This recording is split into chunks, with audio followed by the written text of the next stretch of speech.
Городок, дом 220 квадратных метров, 3 уровня, строился в 2017 году, монолитно-каркасное строение из жженого кирпича. Ремонт последний раз здесь делали в 2019 году. При входе слева у нас вот такой вот общий санузел, справа располагается дополнительная комната, можно использовать как кладовую. Далее идет наш холл, здесь обустроили рабочую зону себе.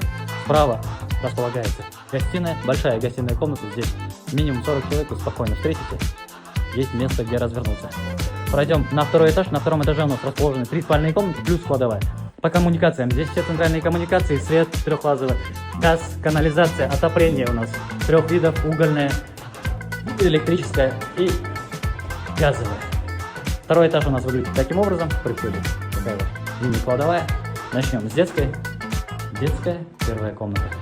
Для вашего ребенка здесь вполне достаточно места. С такими вот видами. И 2 оставшихся спальные комнаты.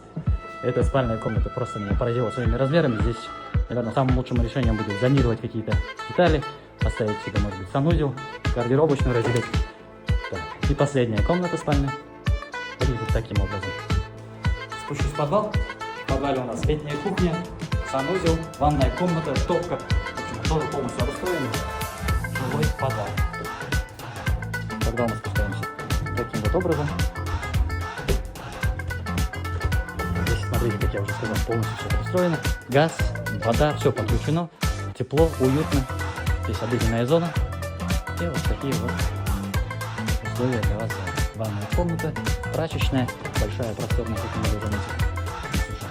Туалет, биде и топка. Зашли, подкрутили свои температуры и живите, наслаждайтесь. Цена 240 тысяч.